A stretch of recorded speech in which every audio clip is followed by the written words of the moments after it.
This is Andrea with Parking Lot Debrief. Okay, here we are. I'm here with a good friend of mine, Audrey Ulloa. We met when I lived in Austin, the good old years when I was there, and I had all the friends, and it was so amazing, and I miss it so much.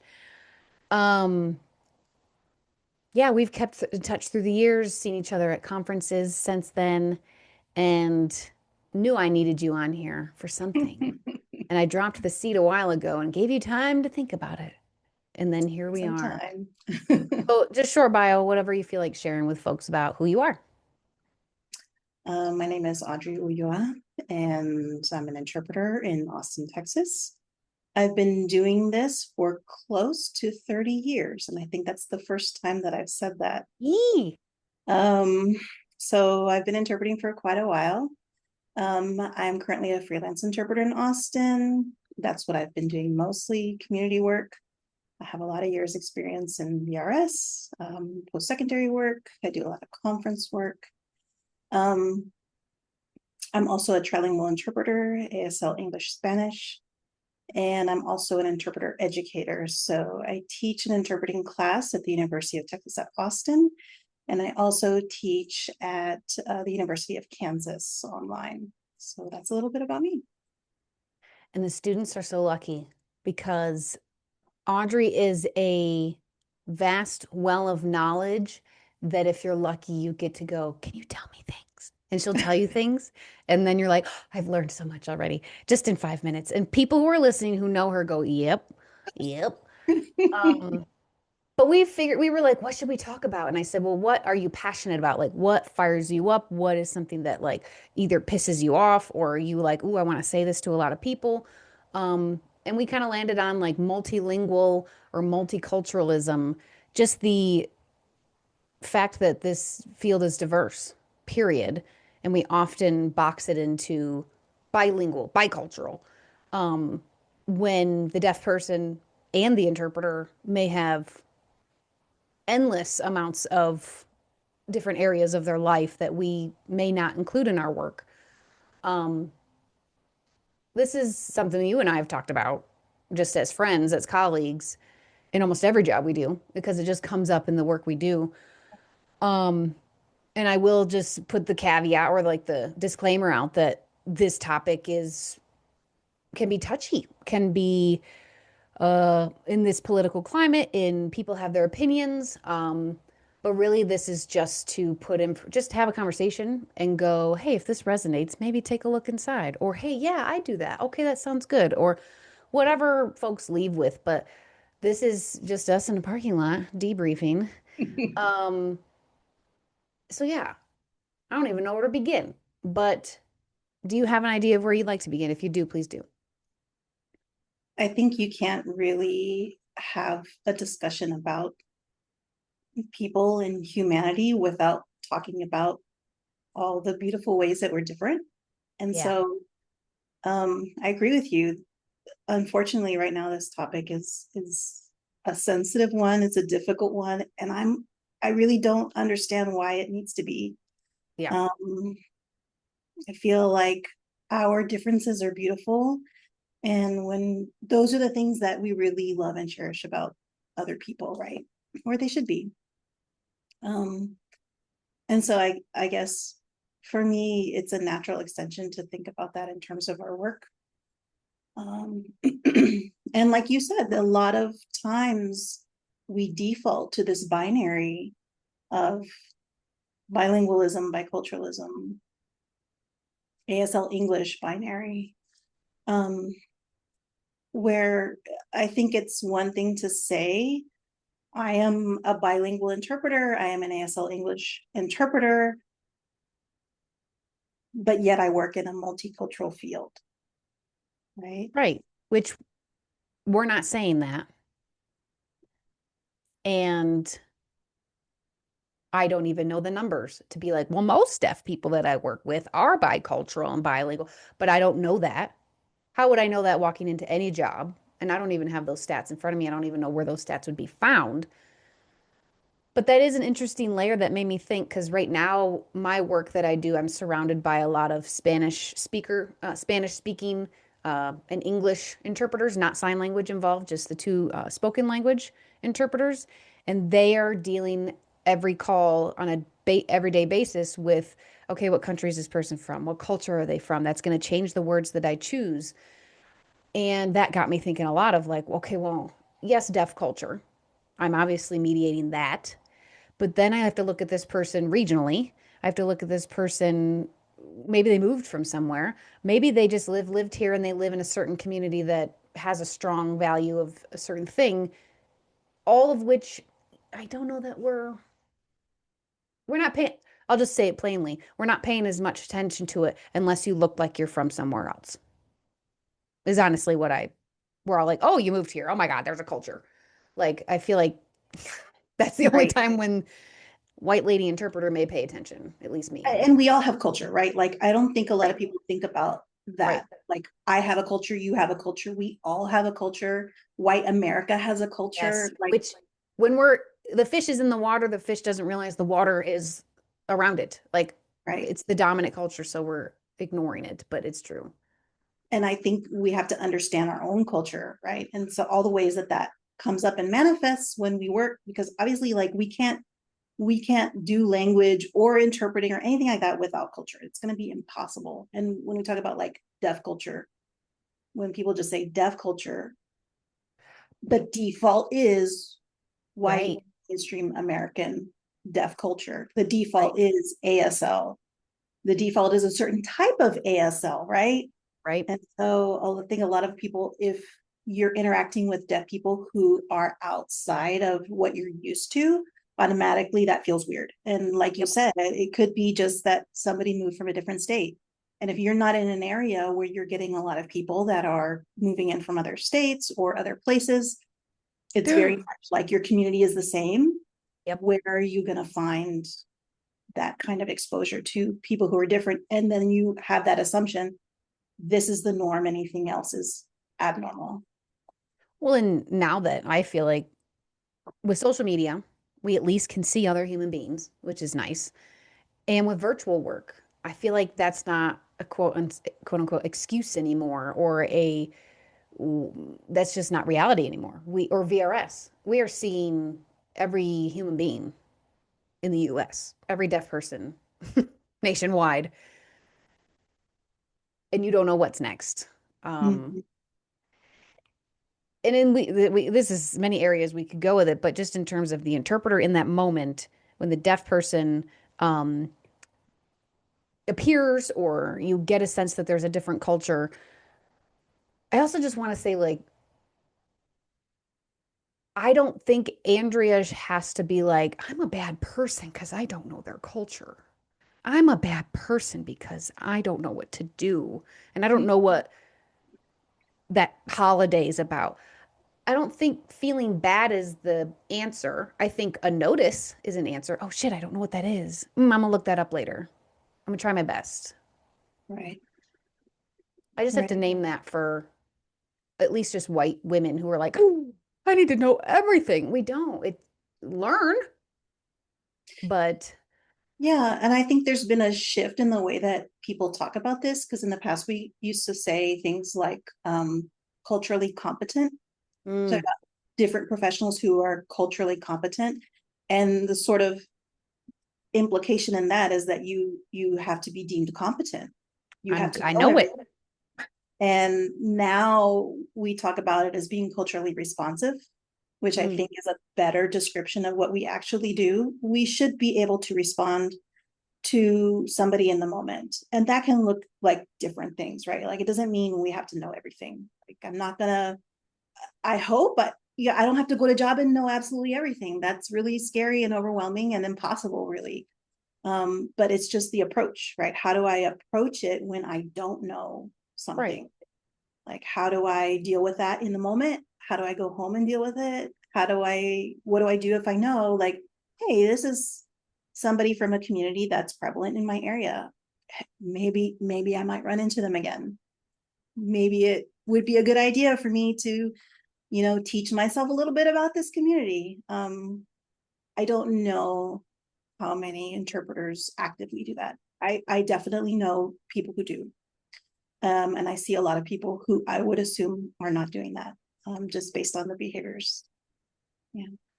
And what do those behaviors look like when we do, or more so when someone doesn't? What does that look like when I'm not even recognizing this right now and I'm just doing my job?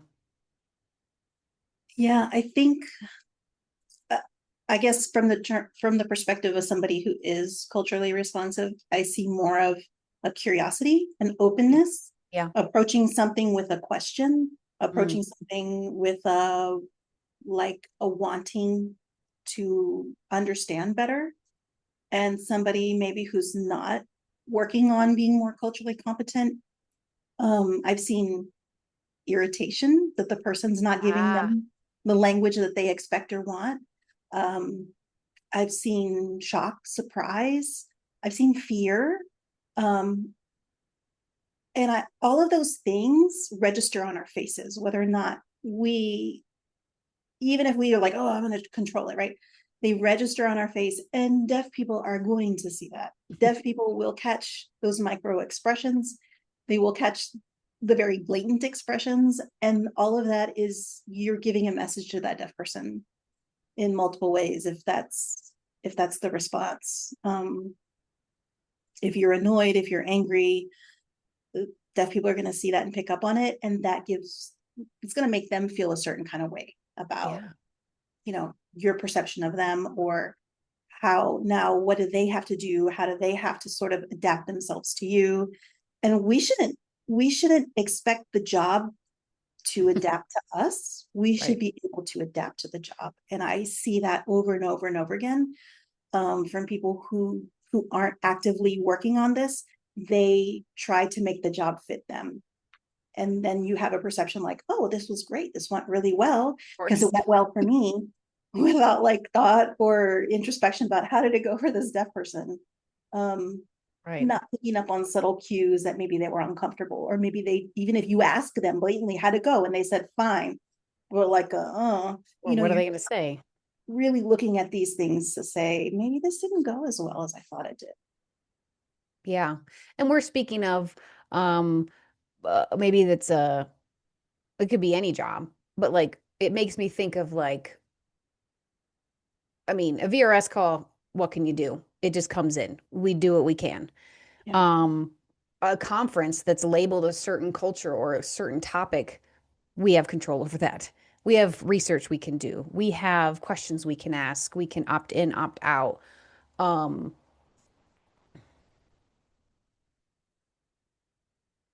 yeah, there's it's a gap, it's a what do you call this? A uh spectrum. Spectrum, thank you, of folks who I feel like I've noticed folks who hit either end, maybe in the middle, but one end of I don't care, I can do anything, I can interpret it's just fine, no problem. Don't even think about it. Other end, I won't even touch that. That is for a black interpreter, not me. And I'm like, but the meeting's about finances. I don't really understand why. And I've had this talk with Keisha and Tiffany Hill and folks of like that doesn't mean I have to opt out of every job just because someone shows up a different color than me. Like it's a spectrum that just needs to always be examined every single time. Yeah, I agree. And I think that, I mean, that's the beauty of this work, is that we can always do more. We can always learn. That's one thing I love about this field, is that you never stop learning. And I think that a lot of people, when we pigeonhole ourselves and this field into a bilingual ASL approach, we're going to miss everything, right? I think it's critical to reframe our work, the work that we all do as multilingual, multicultural. Because even if the interpreter is bilingual and bicultural, the people involved are not. Mm, And you might have a job where everybody is bilingual, monolingual, whatever it may be, but I think the vast majority of interactions, if we really think about it, you have a lot of people who are representative of different cultures or different languages. And when we frame it that way and think about it that way, like I'm walking into a multicultural job, I'm walking into a multilingual job, always, every time, less surprise, less annoyance, Yeah. like more openness, and you're gonna catch things. You're gonna see things differently because your brain is not setting up. You're not forcing the environment to fit your expectations. Your expectations are open. And so you're going to see things that you would otherwise miss. And I think that's really critical. And a distinction that I don't see a lot of interpreters really taking to heart. Like if I think there's a tendency for people to say, like, oh, well, like, you trilingual interpreters, you're doing your thing over there and I don't know anything about it and it scares me and I don't want to look at it and I don't want to talk about it because I don't know what y'all do and you're amazing, right? Yep. Like, but I want you to know what we're doing. I Right. do, because like you and I have done this. We've been in settings that have been quote unquote bilingual, and what happens? Spanish gets thrown in there. And I And then stared it's at like, Audrey. how are we going to work together in this job? Yep. How are we going to support each other? What are we going to do? Right? Like our interactions are always going to be that way. And I think if we approach them with that framework, like we're just going to be more responsive, more quick, more adaptable, more flexible. Well, and if we're saying that, right, it gets our mindset that way. But also, if we're saying that, it makes me then step back. The hearing people who hear us say that are ready for that concept too. And they have different cultures and languages. And we were just talking about the deaf person, but now lends out to everyone in the room, um, including our team. That's another aspect to it. Mhm. And it's so true. How many people do I work with who are not trilingual interpreters but know another language or multiple languages, and I stare at them when a Spanish word comes out, and that happens so often. Uh, so it's very true. Even if you're not labeled trilingual, folks who speak Absolutely. a third or fourth language. Um, Absolutely. And I think there are things you can do even if you consider yourself to be a bilingual interpreter. If I mean, you look at half the states and cities in this nation, and it's a Spanish origin name, right? right. So, like the communities have been there for centuries. So, it might be a good idea to learn a little bit about folks that live in those communities, learn how to say names, learn to Yes. spell the names, right? Like, there's things that you can do as a bilingual interpreter to make your work more smooth and easy for that person, everybody in the room, everybody involved, so that you're not, panicking or freaking out. Um, if somebody pronounces their last name in the Spanish way instead of the English one, and all of a sudden you can't understand them, it's like you can train your ear to figure that out. Right. And that's a point we have on here of like pronouncing names. We all panic when any deaf person spells a name, no matter what the name, because oh my gosh, we have to say it right. Look at my last name. God bless. Sorry, y'all have to, if someone has to say my last name, Rakoff, of course people are going to butcher it. It's a hard last name. I thought it was important when I became your friend to learn how to say your name correctly. Like it's a respect thing.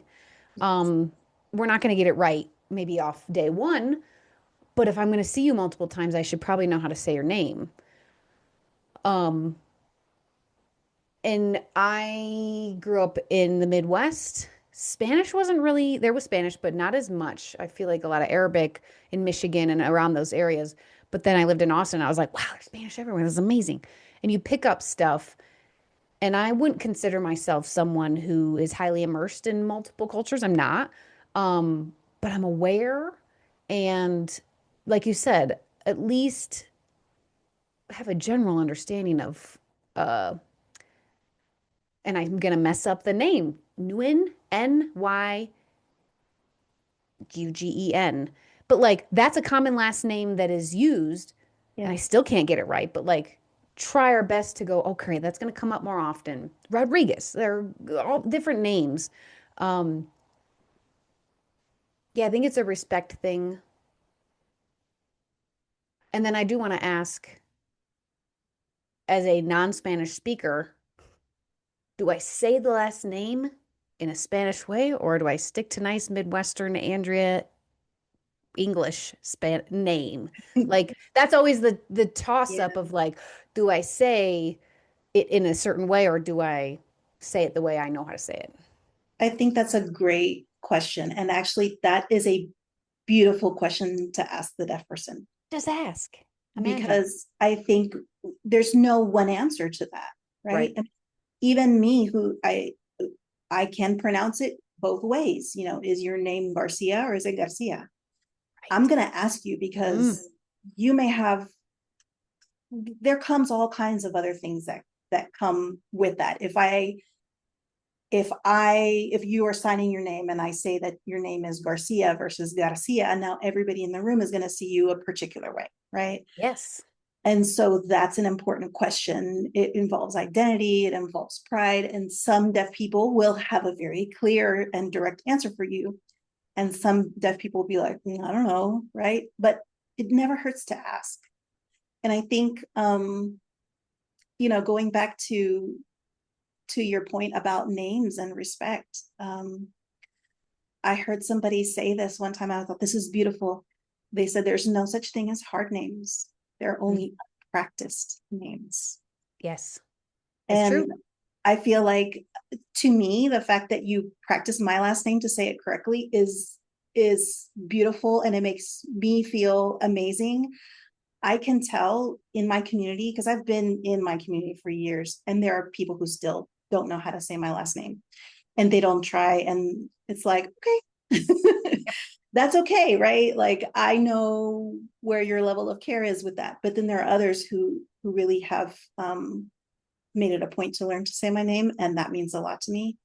Um, just as when I saw your last name for the first time, I'm like, how the heck Hello. is this? But we teach one another, right? We teach each other how to do this. And if we can say Tchaikovsky and Yes. Schwarzenegger, we can learn to say those names. We can learn how to say Rakoff and Ulloa. I like that. Yeah, spelling my last name, that was my test of my elementary friends. If they were my friend, they knew how to spell it. It's legit. But it's so true. It's just practice. It's Yeah. just being exposed to it. Um, and I purposefully, I don't know if it's a purposeful thing, but like I try to follow diverse human beings on social media, diverse signers, different shaped people, different color people, just like different everything, just because I'm going to see different stuff. And where else would I see this in my Colorado suburban home? Like, I'm going to try to expose myself in different ways. Um, that's what a lot of people's argument is. Well, I'm just not around it. And I just, right. And I don't think you should go find a token friend at all, but there's different ways you can at least watch some damn movies or something. I mean, that's the beauty of where we are now. There's so much out there on social media. It's so easy for you to follow certain folks. Do follow people that you find interesting. If you're into like exercise or, you know, Yes. I don't know, crafting, there's deaf people doing stuff. Yes. Just follow them. And, it doesn't have to be race related or culture Right. related. It can be anything, but you should expose yourself to different types of centers. Like you said, diverse people in general, people who are different from you in Please. whatever ways that may be. Um, I think I agree with you. We shouldn't find token friends, but I mean, you should also question yourself if you look around at your friend group and if everybody is exactly the same as you are. That's Right. that's something. Maybe that's an area for you to work on, right? Well, and follow deaf people diverse, but I follow hearing people who are diverse because I need to hear how these words are Yes. said, hear how people talk in these type of settings. Because if I'm going to be in one, I have to also know the English Mm-hmm. of what that is. And it just comes to mind of like, I mean, the random knowledge I have about Black women's hair. And if I'm in a situation, I remember when they said perm and I knew it was to straighten versus curl, as in my hair would be to curl. Um, Little things. And I'm like, well, that's the extent I know, but I can try. Uh, just little exposures. Um, and Yeah. it shows up in the actual signs we do. Um, because you were saying like the deaf person can read those micro facial expressions and vibe and energy. Ooh, you can feel that, but it's going to show up in the way we sign. and what we Absolutely. sign. Yeah. Yeah. Thoughts on, so the deaf person, Kay, so the hearing person, but being a team, your team interpreter, um, in terms of cultural responsiveness to that in situations and um, yeah, I don't know. Any thoughts on that? Yeah. I think again, I think that people, interpreters who are actively working on being culturally responsive, and I say it this way because I don't think we can ever arrive to say, Right. like, I am culturally responsive. It's like, no, I'm practicing being culturally responsive. And sometimes I'm better at it. Some days I'm better than others, right?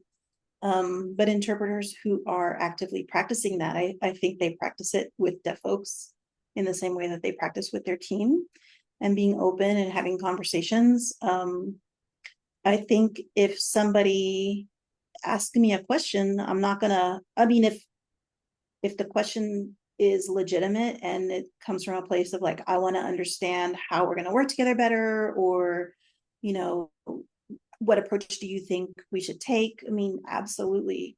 If your question is just being nosy because you want to know my ethnicity and you ask me where I'm from and I tell you Austin, Texas, and you're No, not but happy with that, where you then really that's not an appropriate question. no. um, Oy. but I think that part of the thing that I find frustrating sometimes is that there can be an expectation um, that people see interpreters who come from a different cultural background other than mainstream white American. It's like, this is y'all's work to do. This is, you're here so that you can fix or represent or do whatever needs to be done here. And I'm absolved of everything because of your presence. And also, you're going to take care of all the race stuff and all the culture stuff. And I'm just going to do my thing, again, making the job fit us instead of us fitting the job. That's really frustrating because now not only am I working with somebody who's not equally teaming with me, they're kind of sitting back and taking a back seat and making me do more of the work instead of like having a conversation. How are we going to work together? Right. Um, and I've had moments where, to be honest, I've gone into jobs with a bilingual team and I've just kind of start off by doing everything, and the person stopped me and said, can I jump in and do this? And I realized that I'm so used to Ah. being expected to do everything that I just started doing that. And that was just a beautiful moment for me, and it was like a load was removed. Like, this person actively wanted to jump in and team equally, and it was amazing. It was a really great experience, and I think that um, it's just that expectation or that attitude that this person's going to take care of everything. I don't have to do anything. Well, and there's a there we when a lot of this discussion happened in the last handful of years, it's finally like come to surface at least. Um, White interpreters were like, well, this is a black interpreter thing, so go ahead. And there's a fear of, well, I can't. Um, and I think that's where it comes from. I can't imagine it's like I'm gonna not do my job. Like it's not a malicious, it's a fear. It's a I don't know I want to do the right thing. Um, and that's just me being vulnerable saying that like it's a I'm scared and I want to do the right thing. And I feel like we've rode that train long enough of I'm scared. I don't know what to do, so I'm just not going to do anything and keep my mouth shut. When I think the answer is just to be like, what do you need from me? I'm kind of scared of overstepping or understepping. So like I feel fear. What should I do?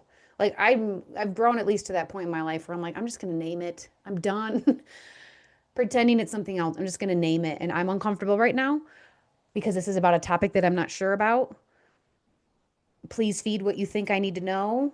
And I'm just going to interpret the best I can. Like, I don't know why we're so scared to say that. I think that that would be an amazing thing to say Ah, to a team, right? Like, because if you are vulnerable and real with me now, I know that I can be real with you, right, respond in kind and be like, okay, well, this is, the situation as I see it, and this is what I'm thinking of. But if I know you're open and willing, then yep, it's going to make our work together so much easier. And I'm not, it's hard to predict when you're working with people how any one person is going to respond, right? So maybe you're open and vulnerable with a person and you don't get that response that you want or hoping for, right? But again, it's not really about you, it's about the work. right. We each come to the work with our own things that we are dealing with. And, there's days when I've had less patience for people just telling me, I don't know what to do. And I'm like, oh, you know, Right. um, so I Well, would it's just fair. say, It's not your job to hold my shit. Like, I mean, some yeah. moments you might be like, that's all right, and you might have patience for it, and other times you'd be like, fucking figure it out. Like, I don't, like, I think that's Right. appropriate as a human. Yeah. That's exactly what I mean. I mean, like, go home and work on it, right? Yeah. Like, do the work so that you're prepared when you show up. Because if you don't do the work, you're constantly going to be in that zone of like, I don't know what to do, I'm scared, I Yes. don't know what to do, I'm scared, and you go home and don't do anything different, Yes. or you don't learn, or you don't think about things, you don't do some of that introspective work. Then the next time you're in the situation, it's just going to be the same thing all over again. And who wants to feel uncomfortable, right? Right. So I think the more that you can actively work on these things, the better experience it's going to be. And that goes, and I'm not just talking to white interpreters, I'm talking to interpreters, all of us, right? Because we are going to work with people, deaf people, teens, hearing people who from a different culture and ethnicity than us. And we are going to be in situations where I don't know if I'm overstepping, or if you need more, what do you need? And it's a conversation. And I think that maybe some people are more used to having those conversations, but we all need to do the work behind the scenes. It's a constant learning. But again, that's not like, to me, I think that's fun. It's beautiful, right? When we can learn about just different, about humanness, about life. I don't know why somebody wouldn't want to do that. Right. I don't know where the fear lies. It's the I'm getting it wrong. And I need to say this because the majority, I mean, at least statistically, the number of interpreters are white females, and I'm one of them. I just need to put it in a frame that Andrea then goes, oh, fuck, I get it. And the only frame I have is being a woman. Let's say every other team I have is a male who, and we are at birthing class about something that I, as a woman, I know uterus, I know these body parts, I know women's bodies. Just as a straight cisgendered woman, like this is a lane I know. And every other team is a man who's like, I don't know, you got this, you help me.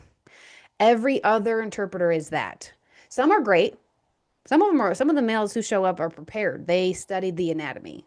They this. Like that's the only frame in Andrea's brain that makes me go, "Oh, I understand. Okay, I get what Audrey means now because apply it to let's go here." And Andrea shows up and I'm like, "I don't know. Help me." Like that's I just need to state that so maybe other white interpreters like me can go, "Okay, yes, that makes sense now." And then leading to the point of and let's say this meeting was about abuse of women and it was a really heavy topic about women and things like that and my team is a male and afterwards he's like let's debrief about that. I have feelings and I'll be like I got feelings and I don't want to talk with you about it. So I wanted to ask you about that, about debriefing afterwards about topics where I'm like now hold my hand, Ulloa, like that type of thing, or sometimes you will, sometimes you won't, so like just talking about that. Yeah, I think that's difficult. And I'm gonna take my own perspective because that's the easiest one for me to describe. And we'll just take you and me as Mm-hmm. an example. If we go into a job and it was difficult and we both have feelings, but maybe this was a job where they talked about my particular Yep. history, my particular community. Um, maybe generational violence that was enacted on my community, and you're feeling really bad because your ancestors were the ones who murdered mine or something like that, Right. right? And you're feeling sad and guilty about it. Well, guess what? I don't have any time for you right now, right? Like I've got my own, Right. but I feel comfortable enough to tell you that because we're friends. Like Yes. I can say, Andrea, I am just really overwhelmed right now. I can't process this with you. I'm sorry. I know you're feeling the feels. I feel them too. I'm with you. We're friends. Okay, bye. Right. Yeah. Um, but if it's somebody else that I don't know well and approaches me afterwards and still wants to debrief, I may just like basically run away from them. Yeah. Say, I don't have time. I got to go. Um, and I would just ask that people understand where that's coming from, because I mean, in some ways, like there are times when white interpreters have these big moments of racial understanding. And I understand that that's a huge event for some people because it's not a concept that they have grappled with or lived before, but it may not be the same for me because these are concepts or ideas or feelings I have been grappling with for years. And Right. so I maybe I can interact with you on that same level that you're needing and giving you that support, even though you may see me and be like, you're the perfect person to do it. I mean, we all need to go into our own communities for support. We as hearing interpreters need to go into our own communities for support instead of asking the deaf person to make Yes. us feel better after a job. We need to go and debrief with hearing friends in the same way, white interpreters need to debrief with other white interpreters. Latino interpreters need to debrief with other Latino interpreters. And it, there are going to be times when you and I will debrief, but there will be times when we won't. And I think that again, it's those characteristics of being sensitive and noticing and being curious and being open and just saying like, oh, there's something going on with this other person. Okay. Um, yeah, sometimes it's hard to do when you're really flooded with feelings. Right. And what everything we've talked about and every interaction and like sample way we would say things is coming with the expectation that the person can and has the social emotional capacity, awareness. Like there's a lot of work it took me to get to this point of just even understanding, of to even say the words, to be able to express myself. Um, and I'm not there. I'm not at the end. I'm not, it's just knowing that there's going to be wide variety of what this will look like, Yes. putting all the pieces together and going, oh, well, this piece feels like, um, just knowing that this conversation we're having that people can have an eye into our friends from year for the last 10 years and have had these conversations. So I'm hoping that this only just gives snippets, tidbits that you can incorporate into what works for you in that moment with people, um, knowing that it's not going to work all the time. Like Right. it's Right. messy. We're messy. It's humans. It's human. Absolutely. And I think that I can do this better. I can relate better with somebody that I already have a relationship with. So if I know this person's my friend, we already have shared positive interactions in other spaces, then I'm more likely to give a little bit more of myself, be a little bit more understanding if they're coming at me with some stuff that I'm like, this again, right? But if it's somebody that I don't know, what it feels like is that they are taking from. It Mm, feels like this person is asking me to do more labor, more emotional labor to make them feel better, to help mhm. them process without any regard for my own needs. Um, because in that moment, they're feeling so overwhelmed because it's something they haven't felt yet. And just because I have been dealing with this and I have a certain level of tolerance doesn't mean that it's my responsibility to work with you on this. So I think, again, it goes back to relationships. And if you don't have relationships with people who are different than you, like real authentic relationships, not like, oh, this person's my friend because I sit next to them in VRS and we say hi and we talk and we chat. No, like they're your real friend and you go hang out with them and you do stuff with them and you talk about everything in your life with them. That's a real friend, not like a work acquaintance Right. or not like somebody you pass in the hall. I think the people pass off those relationships as friendships because it Hmm. makes them feel a little Yeah. like a little bit better, right? Like there are people in my life who aren't 100% the same as me. Right. Um, but I think it requires some real digging into yourself to understand, do I have authentic relationships with people who are different than me? Because those are people that can help you in those times. Well, and to be honest, I lived in Michigan for years and I had diverse friends, but not till I moved to Austin or moved here. I had to get out of certain spaces or put myself into other spaces to even have met people that are different than me.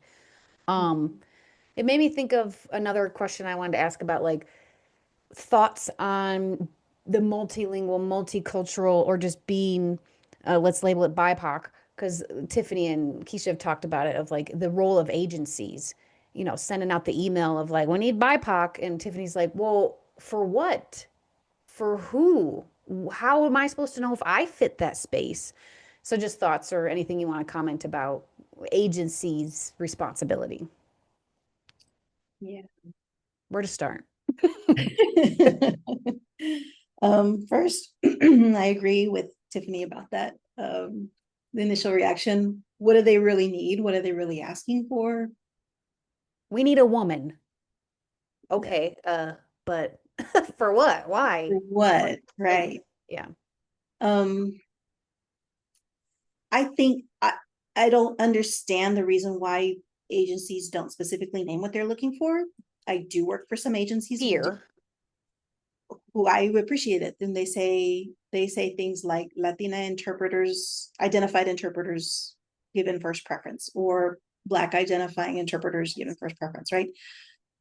That's to me is very clear and lets me know how to respond. That's what I prefer. And if you see those emails and you're like, I don't know what this is, then it ain't for you, Right, right? right. What is that label? Well, then if you don't, it's not me if I It's don't not know you, it. right? But then the onus is on the agency to understand those labels and be judicious in how they send out those jobs. And it really I the philosophy of the agencies that you work with makes such a difference. And I understand that not everybody has the luxury of picking and choosing which agencies to work for based on philosophy. I totally get it that people need to earn a living. And sometimes you work in a place where there's only one or two agencies and you don't really have a choice. So I absolutely get that. If you are in a position where you can choose who you work for, do it. Like Yeah, choose an agency that has integrity. Choose an agency that displays signs of cultural competence.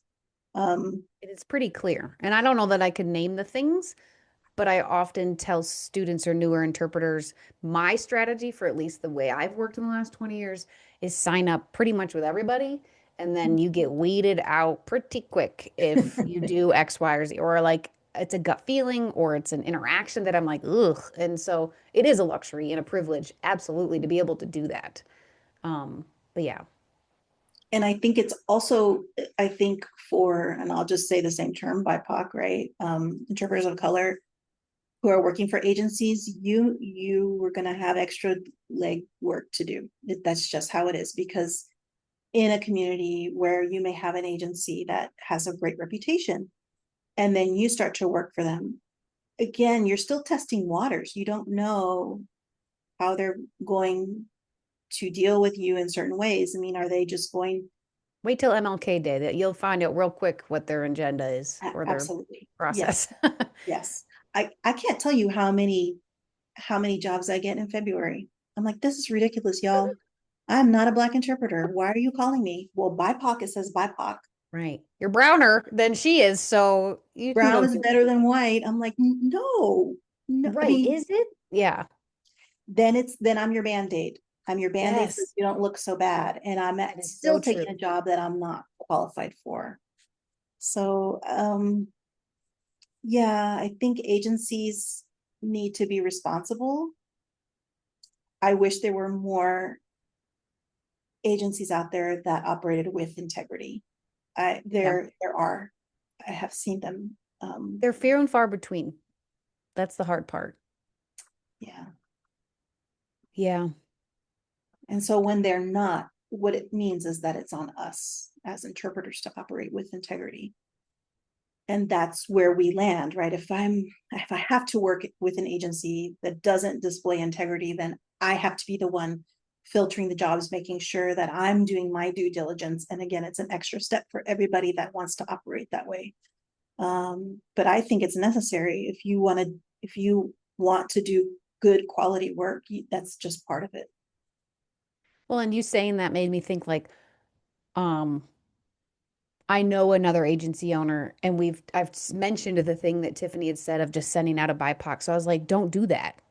And they're like, oh yeah. So like at least I can say something. And I made me think like, what as your white gal interpreter team or bilingual, bicultural in a multicultural like space, like what can I do other than, learn, be human, be respectful, but like, are there little things that are just like, oh, that's really so nice. Thank you. Like anything like that.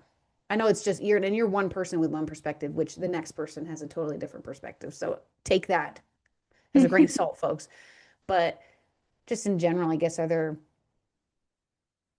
things that are blanketly like, that's great Like as on a team as a level. team level? Yeah. And then in any other way that you're thinking. Well, what I first was thinking still in terms of the agency, I Yeah. think again about my point of we want to make the job fit us instead of us fitting the job. I can't tell you how many people that I've teamed with, maybe we've gone into a job and surprise, they need a trilingual interpreter. I'm not even kidding. Like How is that a surprise? this other person's been doing it Oh, for, you know, it's quite even a worse. while. And I team with them. And then afterwards they go, oh, wow, that was so much better. It was so much more smooth. You know, maybe I should do this. I'm like, yes, please, please. But if you are, you want to make it work. Oh, this works for me. I can do this For job. me, Yeah, but right. is it the best thing for everybody in the room? Is you working, you interpreting and then pulling a secretary from the front desk who's not a certified interpreter, not a professional interpreter, but is working into Spanish. That's the best thing for people involved. I mean, I don't know. I'm going to guess not, but I think advocating for folks who are the right fit is the biggest thing that Yeah, you yeah. can do, and doing it thoughtfully, asking questions. And sometimes you will, like I've had this happen. I asked agency a question, like they'll offer me something. I'm like, this is something for a Black interpreter. And they'll say, oh, we've asked everybody and nobody's available. I'm like, and so then I will ask through my networks and there You will didn't be, ask them. yeah, it's one person and that one person is not available. So Right. again, just doing your due diligence and not taking what they say at face value, um, advocating for a more appropriate placement, even if that means you stepping down, that's Yes. appropriate. And I mean, there's nothing wrong with that. Well, But we were sometimes, like CDI, CDI. We're really trained now, for the most part, hopefully, to be like, ooh, a CDI, and are more okay with that. That also needs to happen. And am I someone who in this moment can assess that you would benefit from a trilingual? That makes me go, ooh, am I? Am I someone who would know that in that moment? Am I making an asshole judgment because your last name's Garcia? Like, that's what I get immediately have a fear of. But there are moments where mom and dad speak Spanish, deaf kid or deaf young adult, probably Spanish mouthing would help, even if it's not, yeah, there's just layers to it that seem pretty obvious. but I will just name that I don't want to assume everybody speaks the Spanish here. Like that's not always correct. But Right. asking, Or ask, right? I mean, right? there's things that you can do. And again, if you have relationships in the community, you can ask Yes, a fellow interpreter, hey, you know what? I have this job. What do yes, you think? Um, Even sometimes when everybody speaks English, sometimes you need an interpreter with cultural knowledge yes, because you're talking about particular topics and it's two white interpreters and everybody else in the room is brown or everybody else in the room is black. And guess what? Now you just impacted everybody's yes, dynamic because of your presence. yep, That's just the way it works. So what can we do in those moments?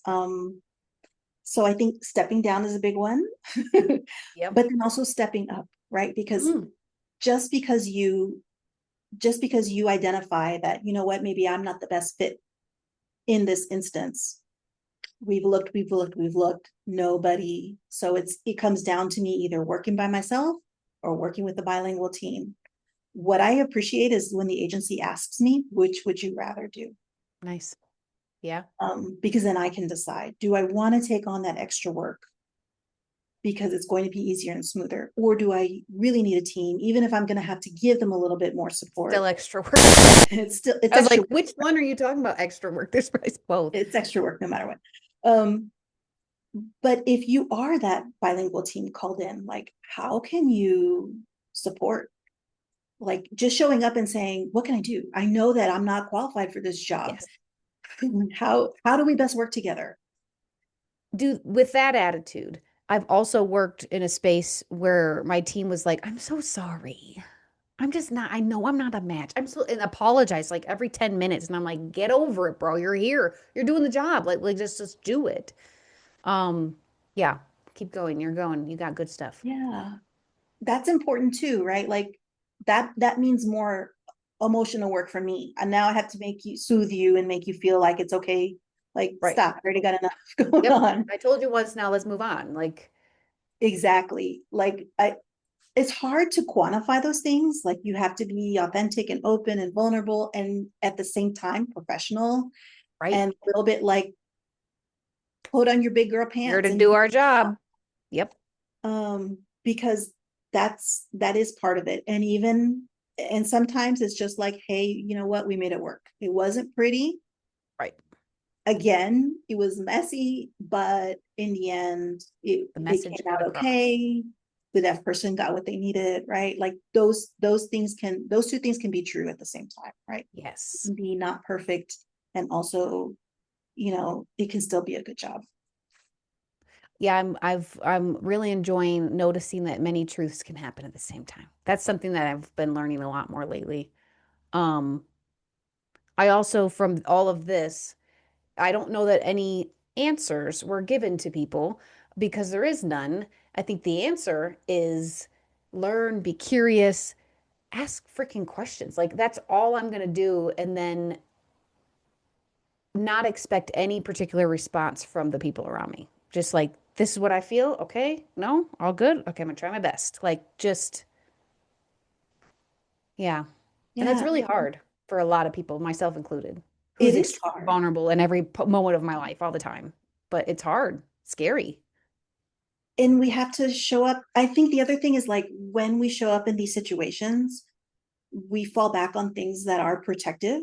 And some Yes. of those things are assumptions, right? Like we make assumptions or we think about stereotypes because it feels familiar or things that we know and that helps us in that moment to get through. I mean, that's what it's really for. Like biologically, those things help us to get through moments. But I think it's important also to look at the situation um, without a lot of assumption or to challenge yourself. You know, just because I'm seeing a brown person whose last name is Garcia, does that mean they're an immigrant? Right. We don't know. We don't know. Does that mean that they don't speak English? Maybe they're a fourth generation American. Maybe her family has been living on this continent longer or before there were ever European settlers, right? Like you don't know that person's history, that person's background. You don't know if their family speaks Spanish. You don't know so many different things. You can't assume if they have papers or not, right? Like just walking in and trying to think about that person as a whole human being and what can you learn from them the same way you would as any other person, I think is important. And I'll add because that feels immediately contradictive to me. I'm like, well, I'm supposed to go in prepared with some cultural knowledge, but this is just, I'm just speaking as vulnerable a white lady who's tried. Like, I'm supposed to know things, but don't assume. I think, again, both can be true. I can hold both of them very lightly in my hands and not grasp one or the other. Go, Yeah. okay, I know these are generally true about culture and things. I don't know this person, they might not be it. So let's see. Like, I think it needs to be named that both can sit in your hands. This applies to everything, anyone in life, not just the jobs we do. But like, you're right, stereotypes, labels, that's how humans categorize things in our brains. And that's okay as long as we're not like, this is the almighty truth always. Right. And as long Yeah. as we're not harming people, right? That's the danger of Yeah. stereotypes with human beings is that you potentially cause harm. Right. And we can cause harm without ever realizing it. Oh, I So, imagine most of the time that's what's happening yes. Yeah. is in no way, most of the time, people aren't coming in with malicious intent. Right. Right. So it's on us because how many, if somebody harms you, how willing are you to be like, excuse me, you hurt my feelings. Right. Excuse me, you were really rude to me. I'm No, sticking up my middle finger. Like, I think that's going to be my reaction to the first one. Like, bye. but some Why would I people, I give mean, you time? again, deaf people are like, this is my access. I don't want Right. to make Right. this interpreter feel bad. I don't want to jeopardize me possibly not getting access or them, or I develop a Yep. reputation of being a difficult Right. person to work with. Like there's so many things that's why the responsibility is really on Yep. us, not just to like do the work one time, not just check once, but like check again and again and again and again. Always. Yeah. This was a great conversation. We're coming up on an hour. Is there any last things related with being multilingual, multicultural?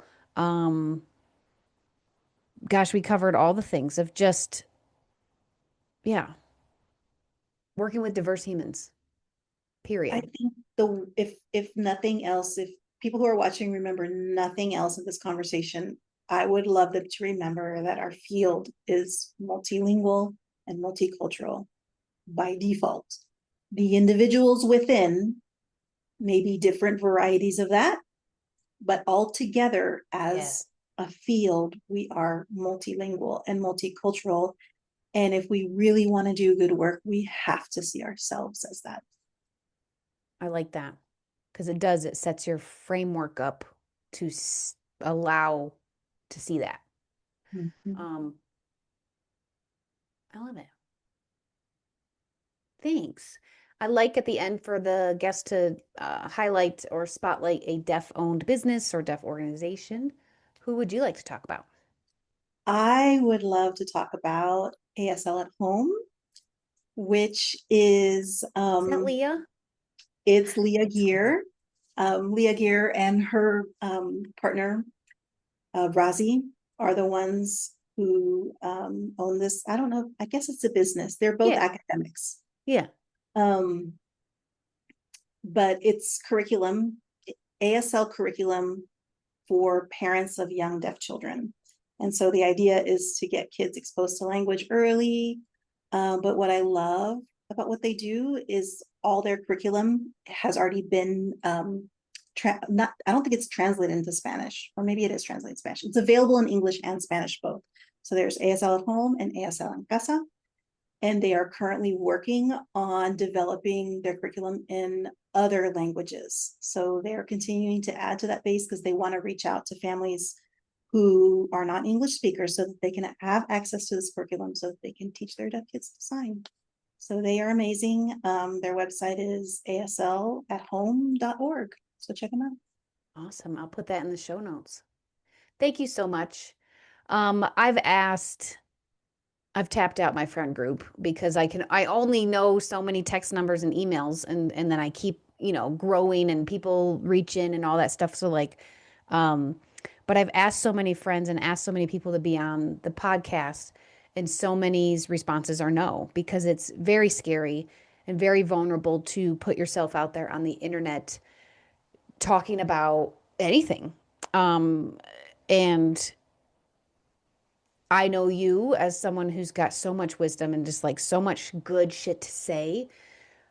And I'm such honored to be a friend that gets to hear it, because some people don't get to hear it because um, you protect yourself. And I get it. So I thank you for being vulnerable, um, knowing that this conversation is going to incite feelings for people. Some people are going to be shaking their head and nodding vigorously and agreeing with all points. Some may disagree. I guess that's the point. That's the whole point of podcasts. That's the whole point of conversations, uh, to jar you a little bit, because when else is this conversation going to be in front of you unless you have it yourself? True. If you're comfortable, that means you're not learning, right? Well, golly, I'm learning all the time because I'm so uncomfortable and sweaty all the time.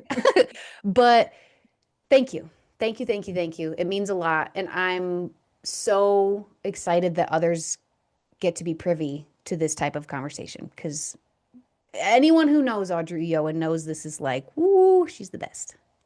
Thank you for having me. Thank you for convincing me to come. As you said, I'm a little reticent, but I'm happy to just have a conversation with my friend. This was great. Awesome. Thanks so much.